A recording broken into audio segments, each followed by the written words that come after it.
without further ado, folks, we're gonna jump right in. And some of you already know her, some of you don't. But if you don't, now you know. Here's here's Bella Zimmerman. Come on, Bella. Go on with it. All right, everyone. So, welcome, welcome. It is so very wonderful to see all of y'all. Y'all are really lighting me up with joy right now. So, thank you so much.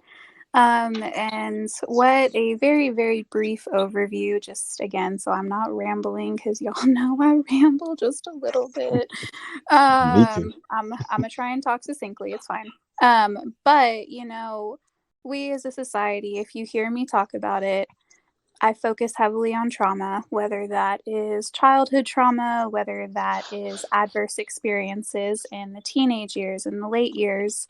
I have a very, very, very different understanding and idea of what trauma looks like than if I were to speak to some of my colleagues, or if I were to speak to some of my friends, or if I was speaking to some of my family members, just general people in the community. If I stopped them on the street and I said, "Hey, how would you define trauma?" I would probably get a different answer to every single person that I asked. And that is very, very, very normal because if you look at our diagnostic tools as mental health professionals, as medical professionals, we have something called the DSM. It's the Diagnostic and Statistical Manual.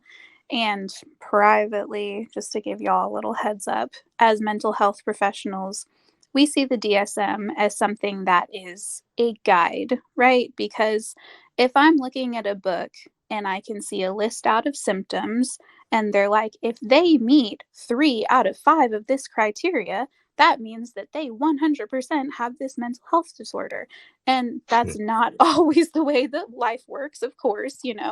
And so if you're to look up the definition of PTSD, if you're going to look up the definition of DID, of OSDD, of anything that has a linkage to trauma or adverse experiences like depression, like anxiety, you know, you're going to see this word trauma. But how do we define trauma? So that is what we're going to talk about today. We're going to talk about the historical significance of that word, where it comes from, and mainly how we define it today. And then I have created a couple of cute little pictures just to encapsulate a couple of things that I'm talking about. And I am going to put those in my group chat. So if you guys would like to see those, then please feel free to join my group chat. I'm also going to send those over to Czar. So if you're a part of Czar's group chat, then you will see it there too if you're not a part of mine. So everyone will get the opportunity to see them.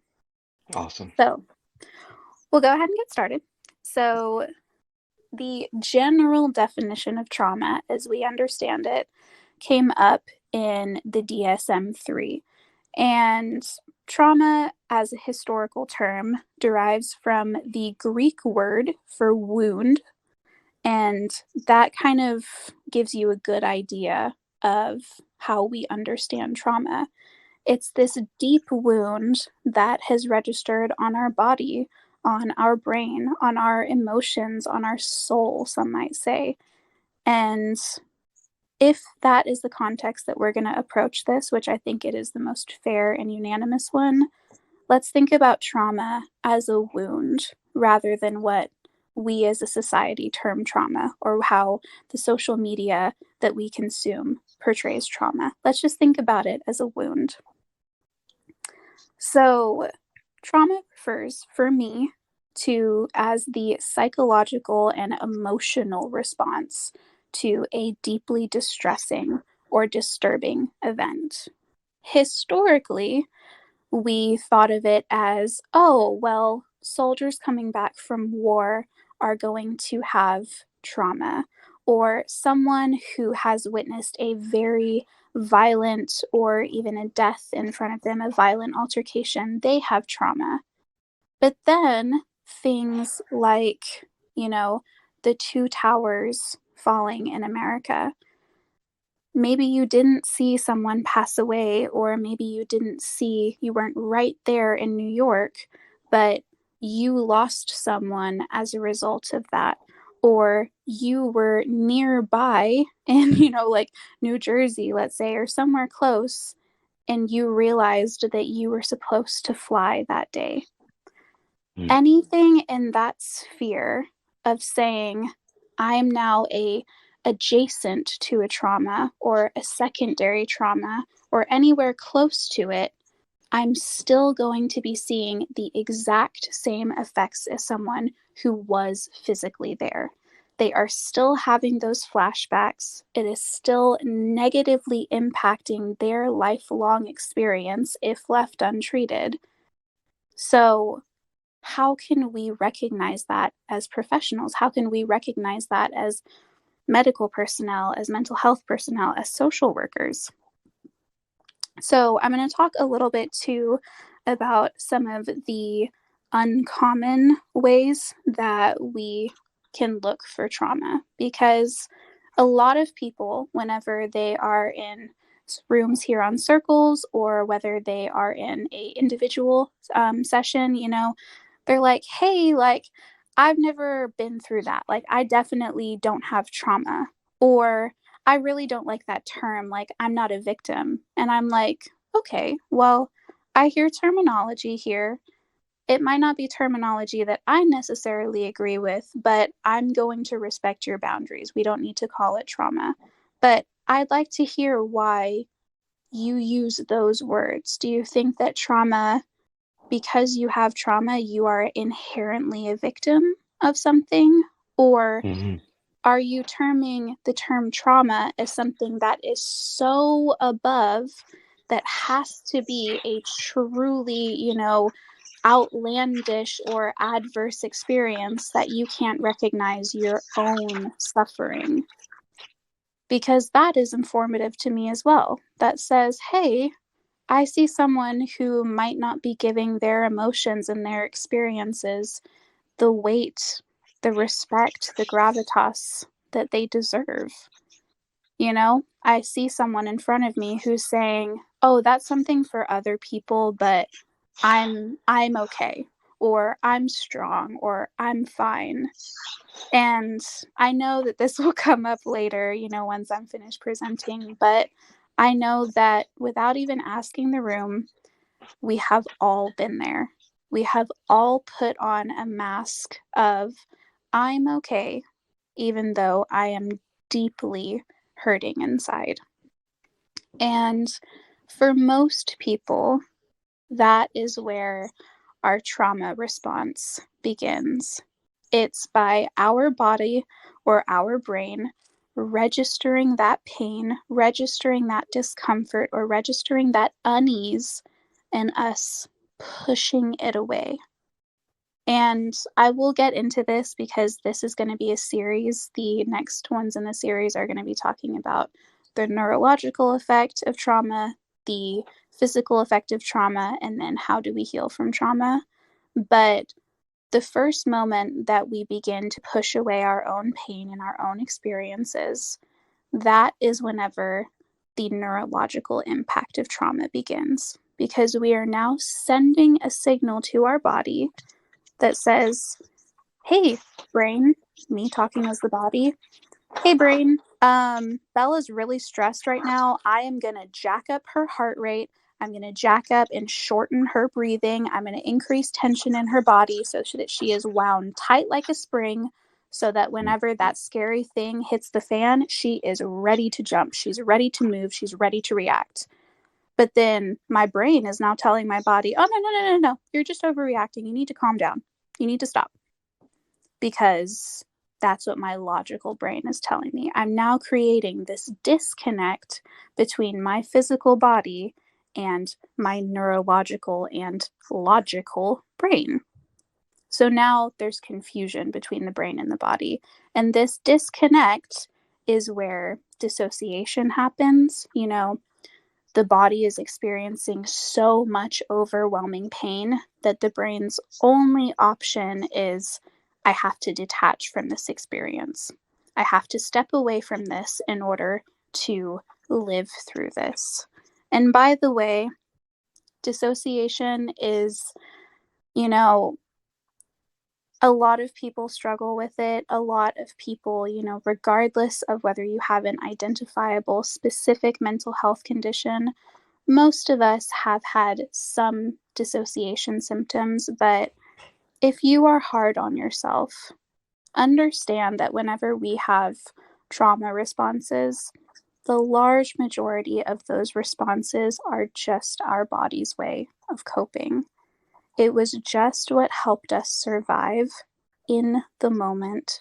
It is what helped us get through so that we can breathe and we can be present and we can be alive today.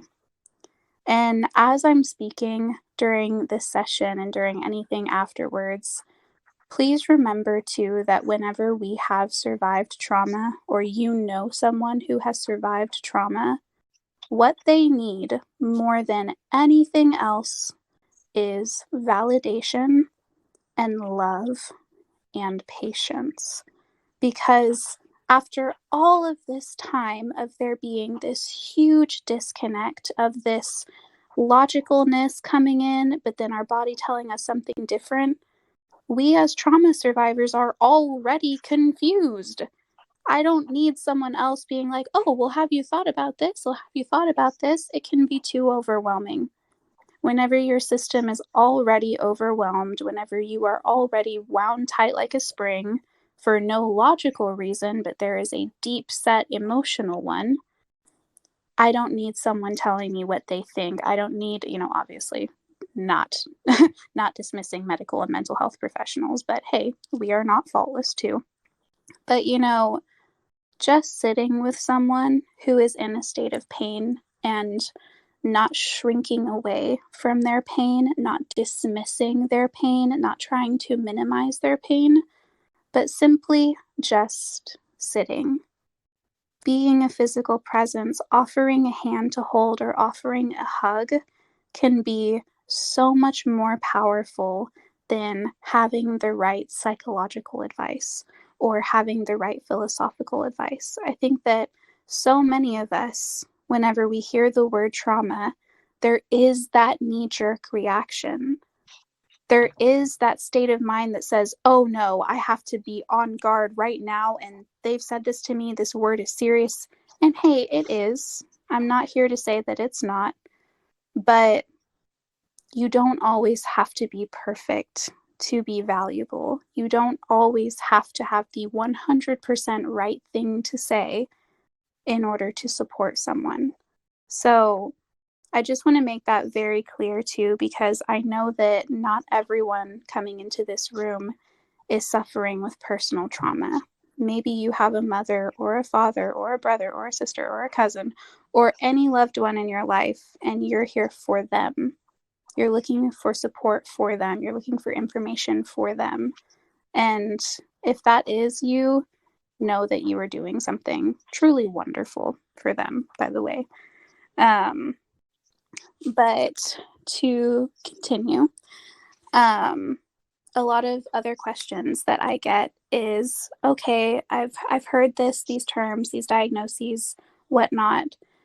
How do I know if I've had trauma? I'm in a questioning state. So a couple of things that I like to ask, and again, I'd love to hear how everyone feels once I'm finished, because this will be kind of our last section here. How do I know if I've had trauma? You will notice a lot of disruption in your life, and some of it will be noticeable. These concepts of people having a traumatic event and having nightmares for a long time afterwards. This can happen whether they have consciously acknowledged the trauma or not. Sometimes it is our subconscious more than anything that is informing us that something is wrong, or that something has gone awry, or that we are not paying attention to something that we should be paying attention to. So it might come out in our dreams of us having these flashbacks, of us reliving these events. So, disruption of sleep first. Secondarily, you might notice mood changes as well. Prior to this difficult or adverse experience, You might have been a very jovial, happy-go-lucky, person. And now you are irritable. You tend to be emotionally reactive, or maybe you're totally withdrawn. Maybe your coping mechanism is to retreat within yourself, to hide because the world has become so painful and so overwhelming that minimizing everything, darkening the room, darkening your environment, that is how you are trying to get through this to make the world just a little bit easier to bear. So, changes in mood, secondarily. And some other, not lesser known, but maybe lesser informed or not as closely paid attention to symptoms of trauma is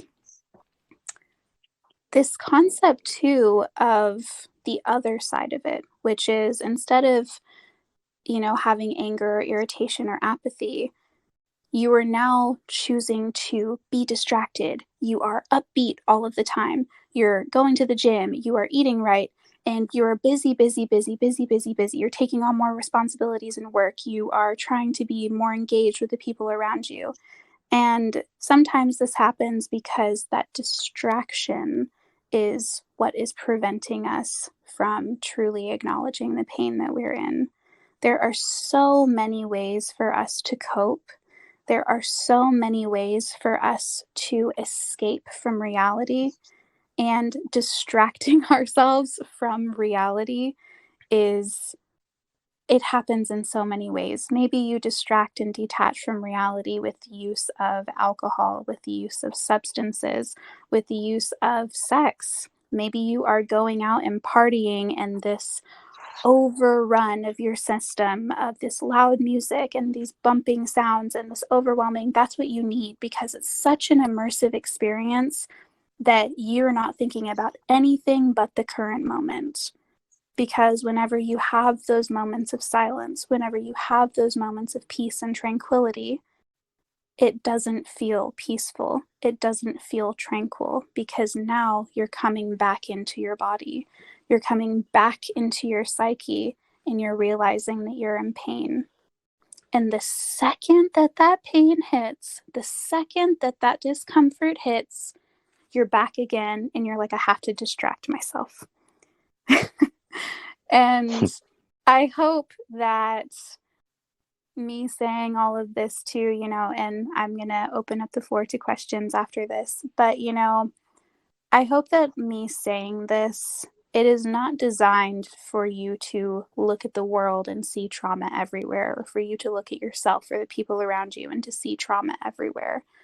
But it's designed more than anything to open our minds to what trauma can be. I'll share it in the few little pictures that I've designed, but trauma can be the birth of a child, whether you are the one who carried that child or not. If your spouse was the one who carried the child and they almost passed away giving birth to your child, I have seen the parent who didn't carry the child but witnessed that have legitimate trauma symptoms and was diagnosed with PTSD afterwards because it was such a difficult experience for them.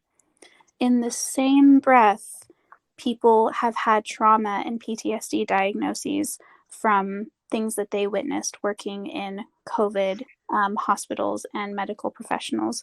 People who are mental health professionals hearing difficult things day in and day out.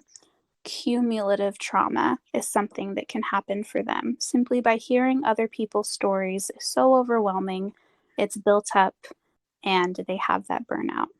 So, opening our mind to what trauma can be helps us to not be stigmatizing towards other people.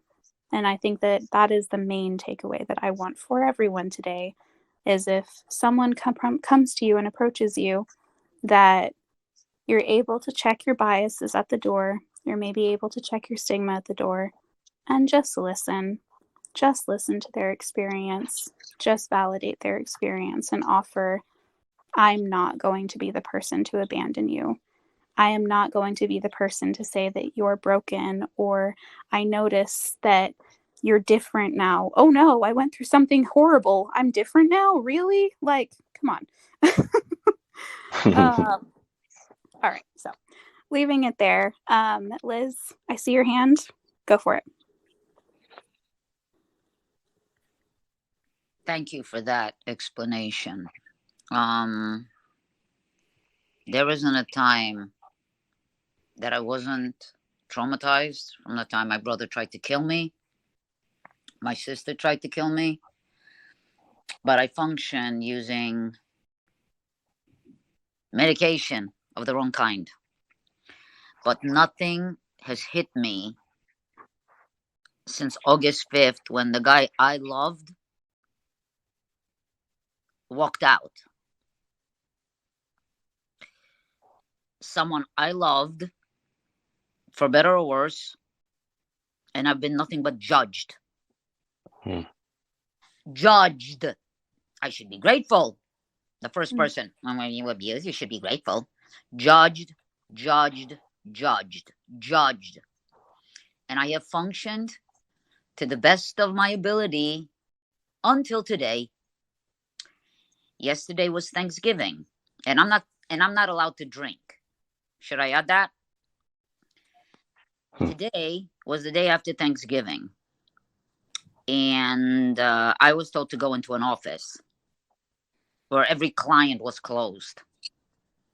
I got up at 5:30 in the morning, went into the city, and there's nothing. Now I'm lonely here. This man isolated me to the point I couldn't get any help because that would have threatened him. I've been threatened with death. But I was willing to accept abuse because that's what I was taught. My mother was the first one who told me not to get therapy because then I'll find out that maybe it's her fault. I'm not blaming her. She didn't want to be blamed. But the joke about therapy, it is the mother's fault. But even though she wasn't she couldn't have the ability to respond better. It was her. Never mind an absentee father. Why am I flipping out today? I went into that office and everything is dead. And there are two women who are trying to convert me. But the one thing they couldn't do, why couldn't you invite me for Thanksgiving dinner? I keep telling you I'm lonely. I'm all alone. I'll bring the food. I'll pay for it. One wants me to pay $50 to go to New Jersey so I can say something is God. Another one wants me to go to a church and say something is God. But was very happy to tell me that she went to visit her family for Thanksgiving dinner. And I slapped. Oh, that's very nice of you. I'm very happy for you. I don't mean a single word. So do you think, Liz, that they missed what you're communicating? No, as I am. You don't think they missed it? Nope. Since August 5th. No, what they're doing is looking at their relationships with husbands who don't act like complete nightmares to them. And they're only, God'll save me. God is going to have dinner with me. God is going to keep me company. The day God keeps me company, check me into Bellevue. So what would you have rather they do? Or like, what's the question? Go ahead. Invite me for dinner. Okay. The last friend I spoke to who knows me for 8 years, do you know she asked me yesterday because I called her out of loneliness? Because her friend extorted me for money to give money to her ministry. I was like, what? She goes, I'm surprised the landlord hasn't asked you to leave. I said, what? What? I do me a favor. They asked me once if I thought God worked through them. The answer is no. Okay. I just want to kind of jump in here a little bit because we're in masterclass. I don't want you to give too much. I don't want you to give too much of the details of your story just because of the type of platform that we're on. So I want to hear, is there something that you want to kind of present to Dr. Tabella or to us to support you on? Yeah. because the technical term for narcissistic abuse is trauma bonding. What is your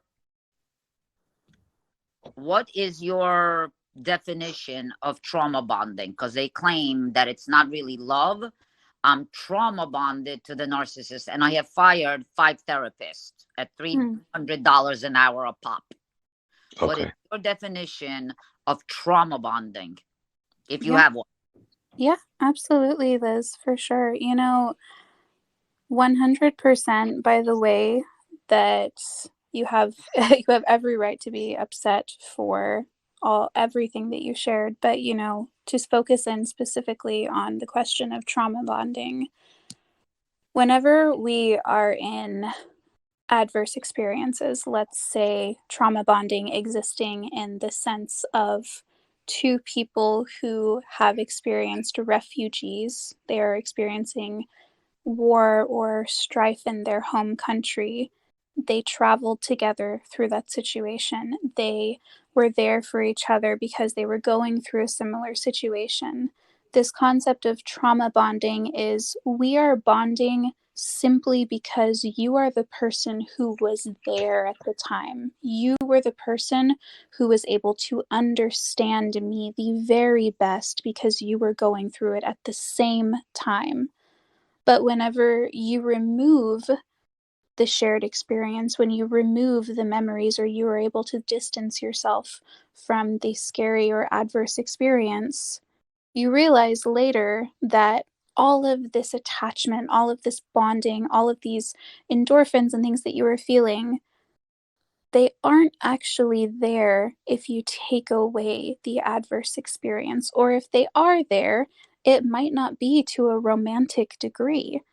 Maybe you're able to step away from this adverse experience and maybe understand that you might have trauma bonded to this person.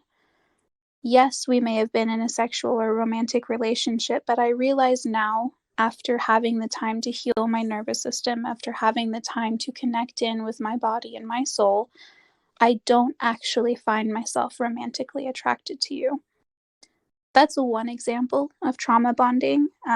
I hope that gives a little bit of clarification, because I know it is a very difficult concept, and much like trauma, people toss around clinical words all the time, and they will put their own influence or their own thoughts or their own meaning behind it. But I hope that helps a little bit. And Barbara, I see your hand. Go for it.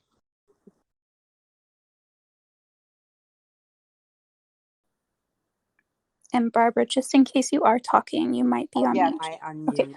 Okay. I'm sorry. I do that a lot. Okay. It's all good. Thank you. But anyway, I wanted to ask Rachel and Leonard. Hey, there's my friend Leanne. Sorry, I like him. Anyway, I wanted Thank to. you. I've heard of trauma bonding as meaning. Is this just another type of definition of it, or another aspect of it? Let's say I'm in a relationship with. Okay, I was in a relationship with my husband, and I had read that when a person becomes narcissistic, or however that is, where they develop that faux cover around themselves, and they don't feel empathy, and they rage, and they have that their experience could have been like ours. Say you're the empath, they're the narcissist. Then their experience could have been like ours, except that instead of becoming oversensitive and being that part role, because empath, narcissist, the opposite sides of the coin, but we could have gotten that way for different reasons.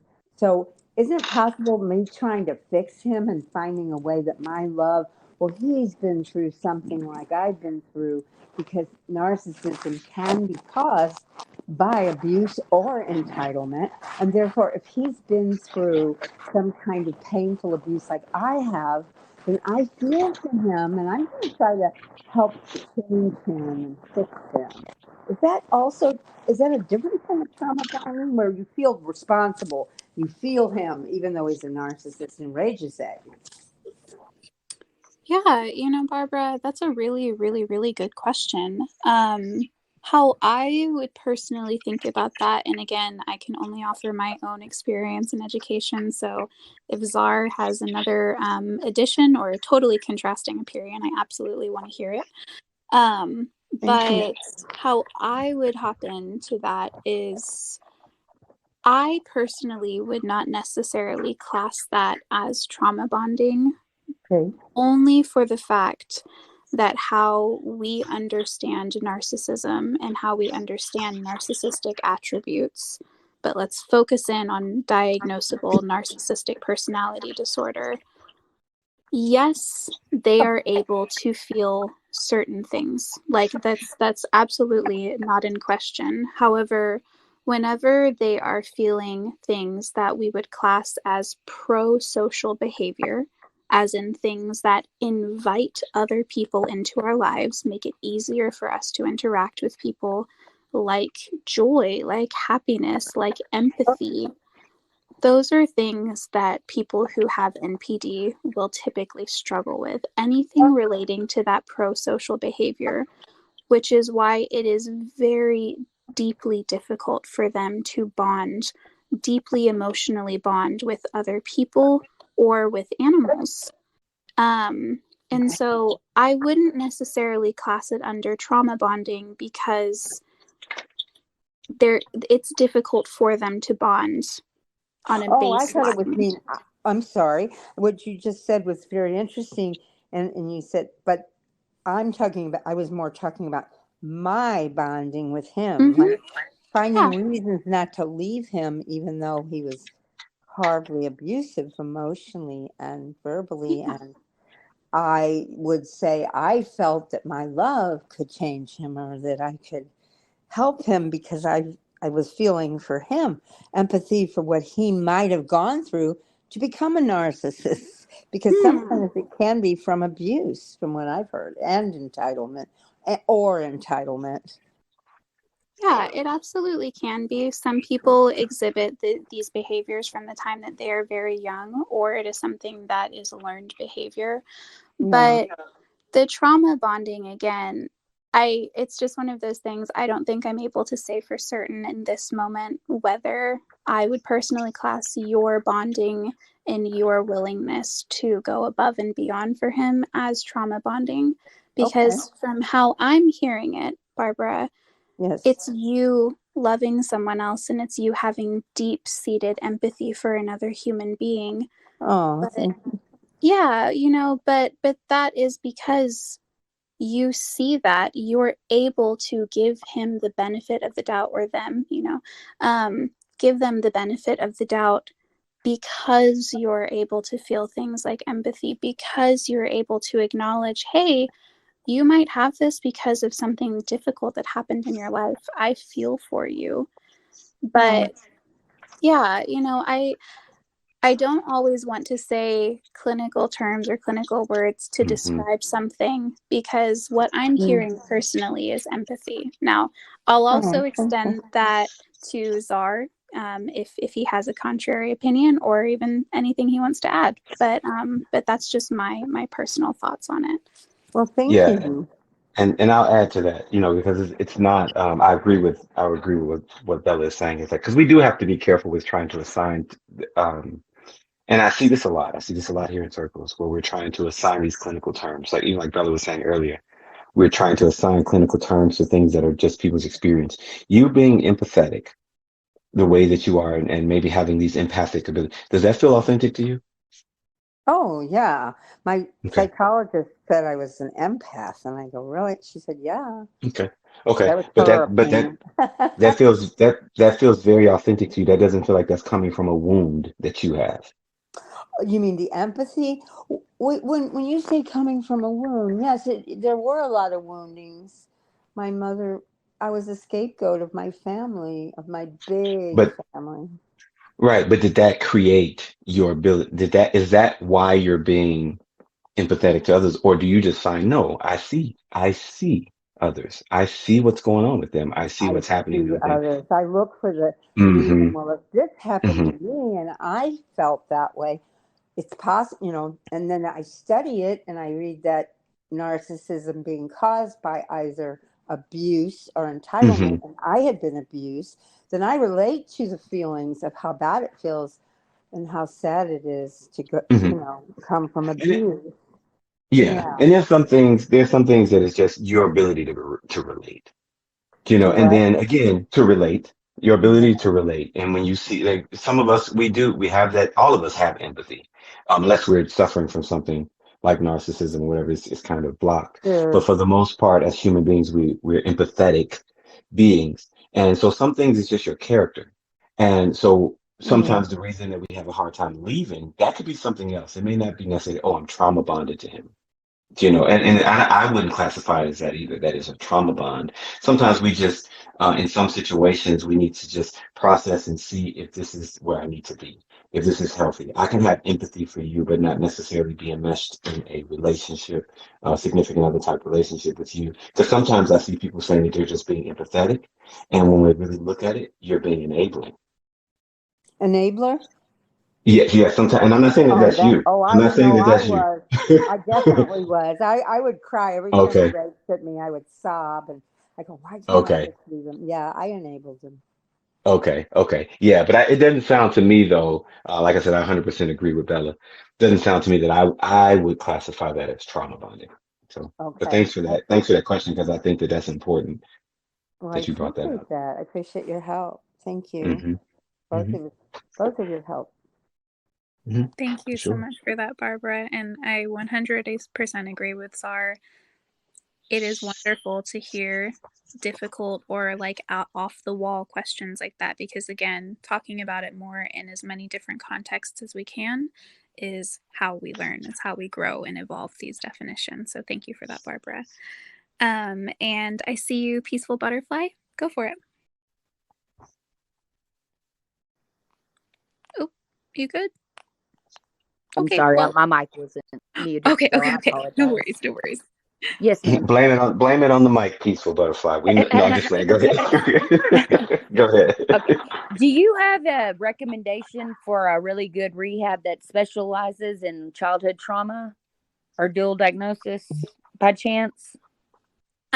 Just to confirm, so I know the context of the question, are you talking about substance abuse rehab, physical rehab? Yes. Um, Childhood trauma. And yes, substance abuse. okay.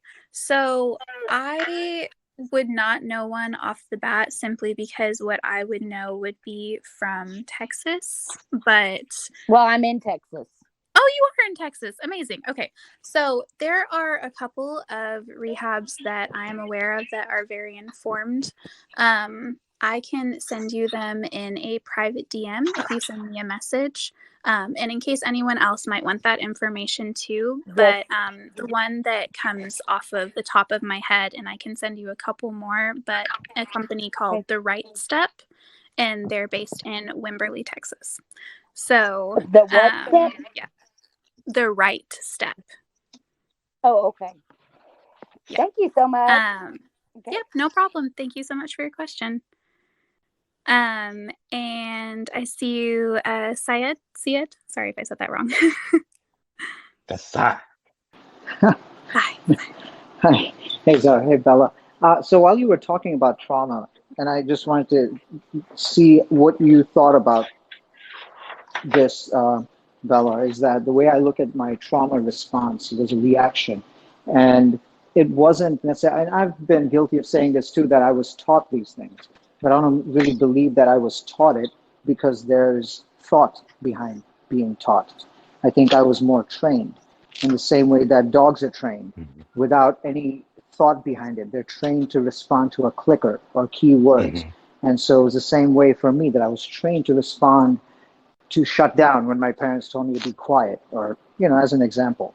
And I'm wondering what you think about the fact that once we do become aware of that, then now there's a thought behind our trauma response, and being present and being consistent with being present and mindful of when it comes up, those triggers, to use the power of thought to understand where that trauma comes from. And in doing so, can we find the balance between not sitting in it too long and allowing it the space that it deserves and needs as well. If that makes sense. It absolutely does, Sai, and thank you so much for that, because that's a wonderful, wonderful question. I apologize in advance for anyone else who has heard me harp on about this topic, but I'm going to talk a little bit about somatic experiencing and connecting in with our body with bottom-up processing. Thank you so much. Perfect. No worries. Anyone, I know, Sai, I haven't personally seen my rooms before, but I know people who are consistently in my rooms are like, oh Lord, here she goes again. But it's good stuff, and I know it's good stuff. So I'll try and make it brief. They like it. They like it, Bella. So beginning first with your question of delineating between how long do we sit in the trauma and how long is it okay for it to be beneficial, right? So what I would personally look at, again, because I have a very analytical mind whenever I approach like treatment programs and someone for the first time, I say, okay, well, to what level is your trauma or your adverse experience affecting your day-to-day life? Is this something that you are getting triggered every single day? Is this something that you have a constant level of anxiety? You are like that analogy of an exposed nerve, and every single time someone touches you, you snap that mouse trap, because that's being in a very understandable and reactive state. So that's the first one. That's maybe, let's say, the most severe end of the spectrum. The other end of the spectrum is someone who has really, really, really disconnected from their body, who, even if they are thinking about or consciously trying to remember their trauma or address it or sit with it, that they are not feeling anything in their body. These people typically will have very high pain tolerances. They will not always register that they, maybe they could. I've seen someone who has had a mental health condition that arose as a result of trauma, and he did not realize that he had appendicitis. Not until he started having severe physical symptoms of it that were not related to pain. So there's that disconnect of being not reactive at all. And then there's the other side, which is very, very heightened, very hyper aroused, very reactive. If I see someone who's on the closer, let's say, to the higher end or highly reactive end of the scale, I am going to need to help them come back into their body, really settle that nervous system, really deeply work on bringing our body and our brain back to closer to a neutral state. Because if I were to take that highly reactive, highly aroused person and say, hey, let's go on a walk down memory lane, it might be a very, very adverse experience. It might even be a re-traumatizing experience, because again, I never, ever, ever want to put someone in a place, whether it is, abstract by visiting a memory or physically going back to a place that maybe is linked to trauma. I never want to put someone there before they are ready for it, because all that can do is lead to more pain, more unsafe feelings, and also distrust of me, because they were like, hey, you're the professional, why did you think that this was okay? So we have to foster that trust and that safety first, because people who have experienced trauma, we struggle with trusting others. We struggle with feeling safe in our environment, safe with other people. So for the sake of this conversation, let's say that you've done that work in therapy. You are not super reactive. You're not all the way at the low end of the spectrum, but you're back to that middle state. And I'm going to have that conversation, and we'll begin to talk about a past memory that might be linked with trauma. I'm going to ask you to sit with your body, connect with your body, and that might be somatic experiencing. You might have heard of tapping on your meridian points. You might have heard of EMDR, which is rapid eye movement, as we are thinking about traumatic experiences.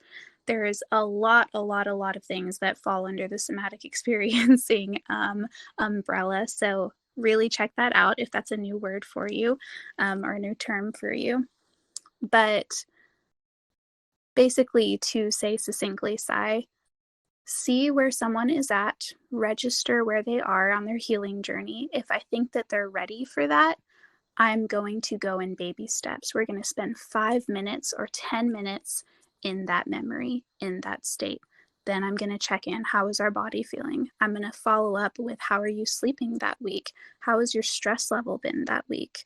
Okay, hey, you were pretty resilient to that experience. Let's see if we can go for 15 minutes this week. Let's see if we can go for 20 minutes again. Because how you could think of it kind of a little bit like exposure therapy, because again, we're titrating that body's response to stress. We're saying, okay, I'm not going to give you the whole tube of trauma at once. I'm just going to give you a couple of little drops so that you can become accustomed to that feeling again. You can become accustomed to that response. And again, in the same breath, building up those resilience skills, building up those coping skills so that we can handle more of that tube of trauma. We can handle a little bit more titration. So always do so with someone if you are going to step into that part of your healing journey, which is a truly wonderful one. And this is a good trip to just leave off as well. If you are someone who has hit a quote unquote wall in traditional talk therapy for the most part is typically top down processing. Bottom up processing is beginning with the body first to inform our thoughts. And because Rachel is here, I'm going to give her kudos because she gave me a wonderful analogy to discuss bottom up processing, which is you're looking at someone in front of you. And if I'm a medical professional, this would be bottom up processing. They have scraped their knee in front of me. I'm going to address the trauma first, and then we're going to have the conversation about how we got to the scraped knee afterwards. Because if someone comes in, maybe it's a little 5-year-old baby, and they're screaming, they're crying, this is the worst pain that they've ever felt, even though they just fell off their bike and they scraped their knee and they had to come into the ER, I'm not going to sit there and try and reason with a tantruming, screaming, in pain 5-year-old, right?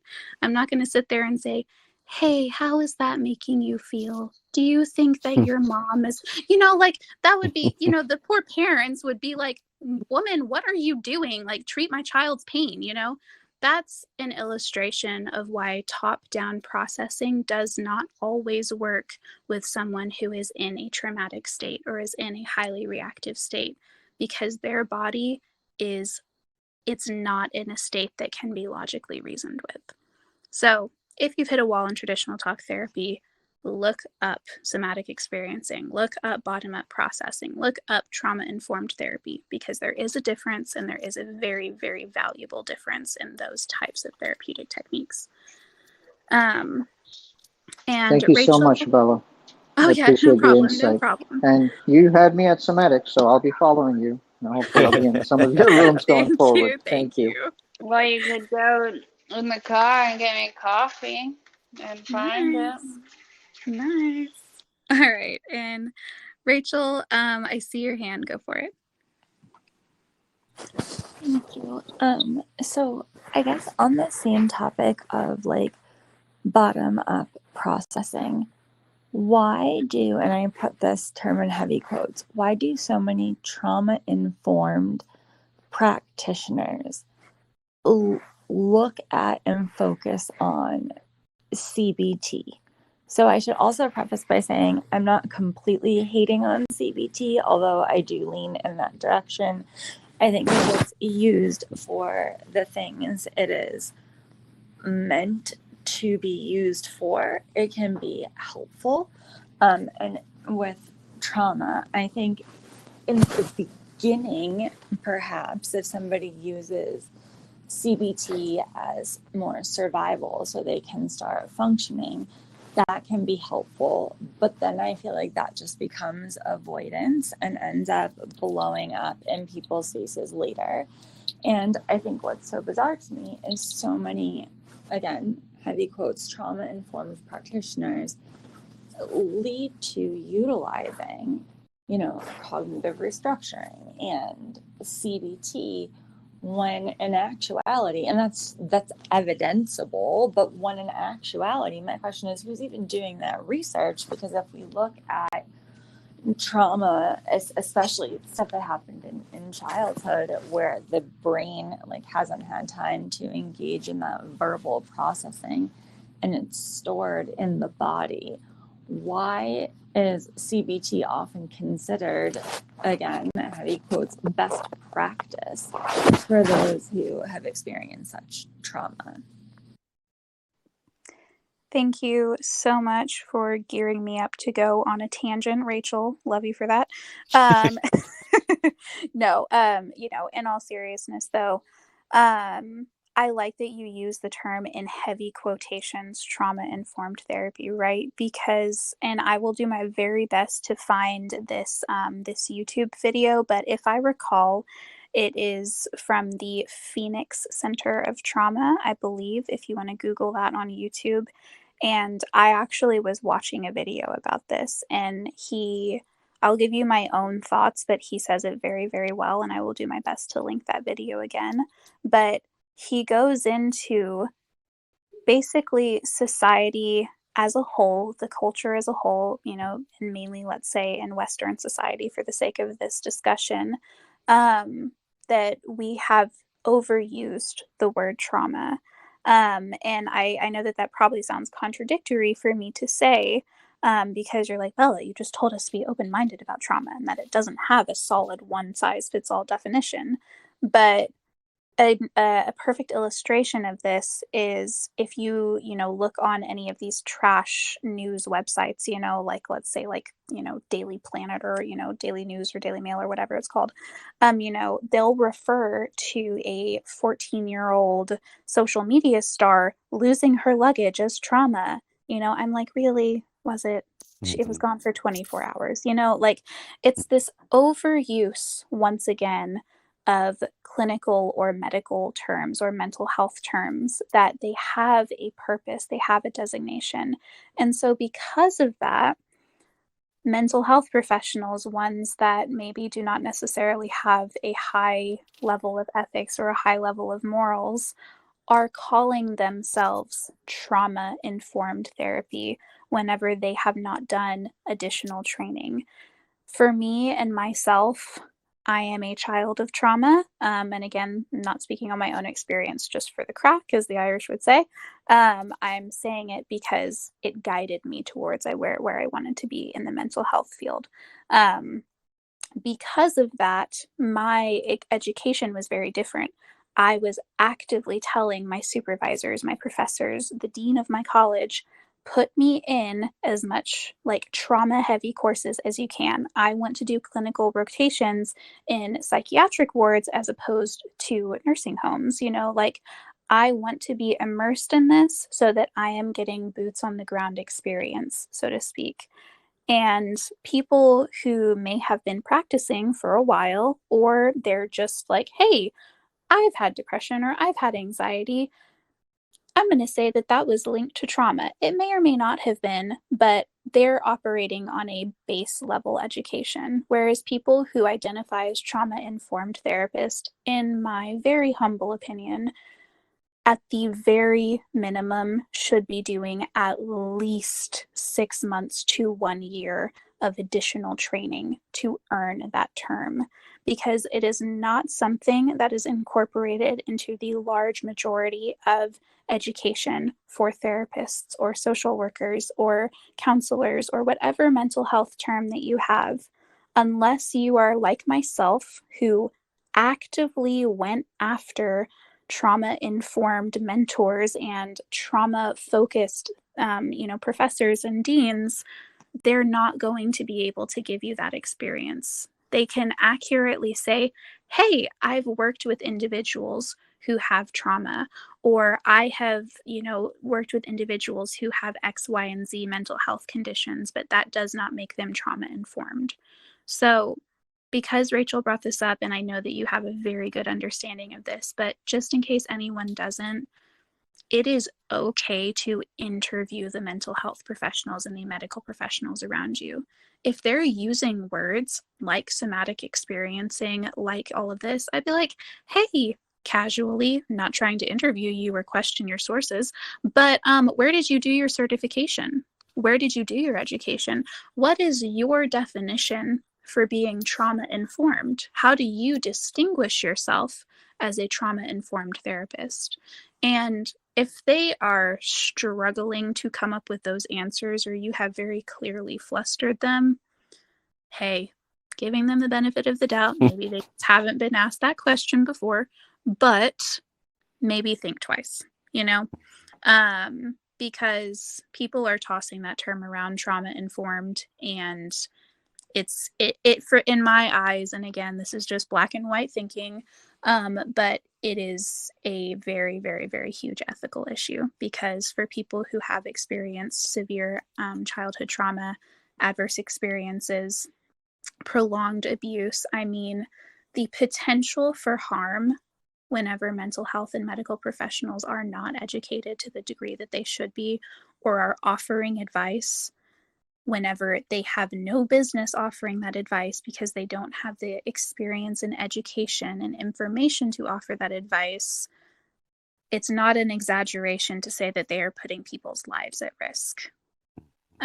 So I take it very, very, very seriously, and that is why I am always happy to be interviewed. I'm always happy to be put on the spot, because I should be ready for that. Of course, if Zara again has any wonderful things to add on. No, that was it. That right there covered it.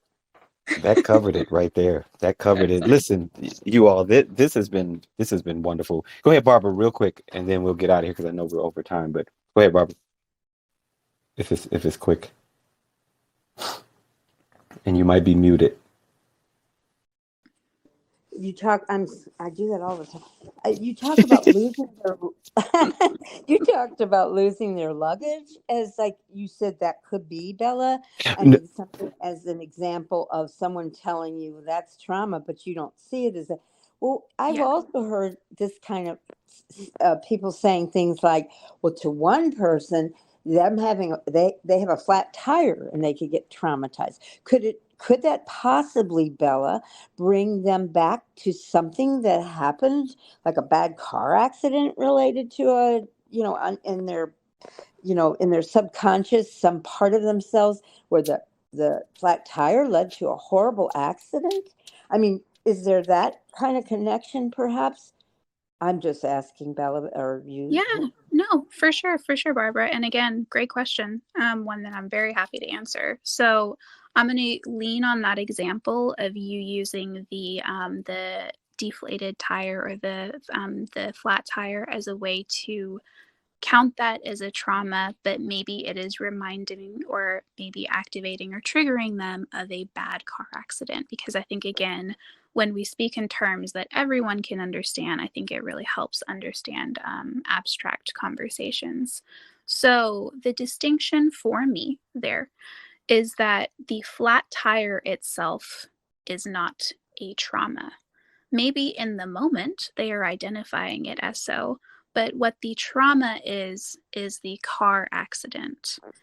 This flat tire, or being on the side of the road and feeling helpless, or feeling scared, or feeling terrified, or unsure of how the rest of the day is going to go, that flat tire is serving as a trigger or an activator for a historical trauma, or something that has happened in the past.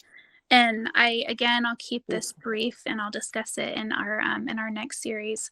But the way that we can identify a trauma and how it may be short-term or long-term is, how long is it affecting us afterwards? It's this concept of, hey, is it just that flat tire? And I'm able to go to sleep, I'm able to call AAA, I'm able to handle it in a majority of a, let's say a logical fashion.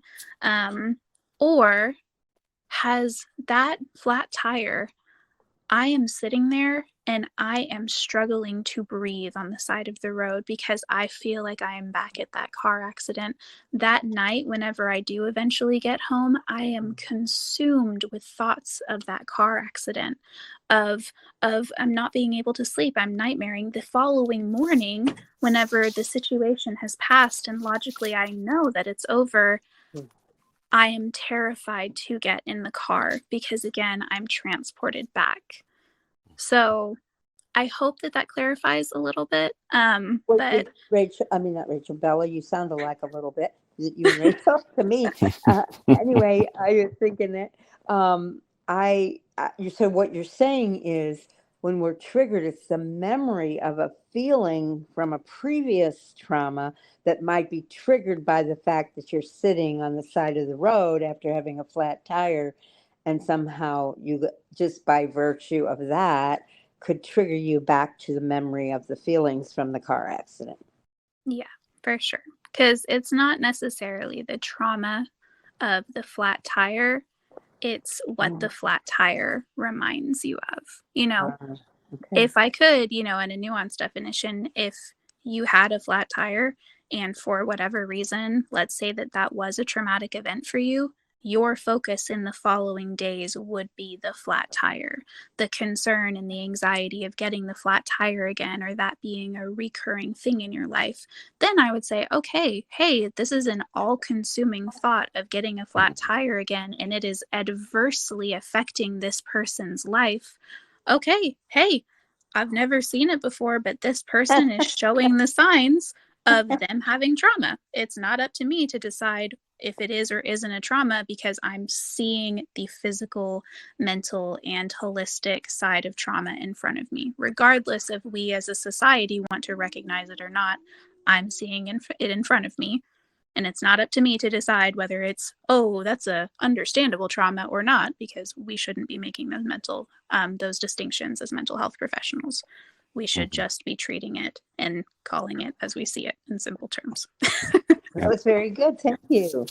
No worries. Wow, folks. Wow, this was great. Let's show Bella our love here just for this, and I'm glad we're going to be able to get more on this, as some of the weeks go by, because this is something I think is really important. And remember, one of those biggest takeaways that she gave us, was having our minds open, to what trauma can be. I think that's a huge thing. But don't run around everybody traumatizing everybody or slapping it on folks. But let's get an understanding. I think in all of our getting, as we get understanding, we can better navigate these things. So I really thank all of you for being here. Please leave reviews for this. This is how Circles knows if this is effective or not, and how we should continue with these kind of things. And again, let's thank Bella. Bella, thank you so much. Thank you so much. I adore you. So glad you're here. Glad you're with us, and I look forward to the future ones. Absolutely. Right. Thank you so much, Zar, and thank you to everyone for making this space what it is. I really, really enjoyed all of your questions, and I loved having Zar as my co-host. Really loved this experience. Hey, we're a team. No. I know. Dream I hate to team say over it's about here. time a woman becomes the lead host. I heard that. Oh Lord, I'm dipping. I'm leaving. Right. He's like, I'm gone. No, just playing. Love it. Thank you all for being here, and we'll catch you all on the next one. Please look out for them. Oh, we will. Are you going to do trauma again? The one on trauma again? Because that, to me, is everything, that whole trauma. Mm-hmm. Oh, yeah, there's more pieces to that. Go ahead, Bella. Yeah, for sure. Oh yeah, no. And I'll send this in as a text in my group chat, and then again I can send it to Zara as well. But the series will be a 4-part series. Today was trauma and how we understand it today. The next one will be the neurological impact of trauma. The one following that will be the physical impact of trauma, and the final one will be how do we heal from trauma. Oh yes. God. Oh, thank you. No worries. It's going to be magical, Bella. Always. Right. Really. All right, folks. Time to go eat lunch. Well, I know it's a different time for some of you, but I'm going to eat lunch. All right, but I will see you all in some other rooms, and if not, I will see some of you next week. All right. Everybody have a good one. Okay, you too. Peace, Everybody. Bye. everybody. Bye, everybody. Peace. Yes. Ella, I message you.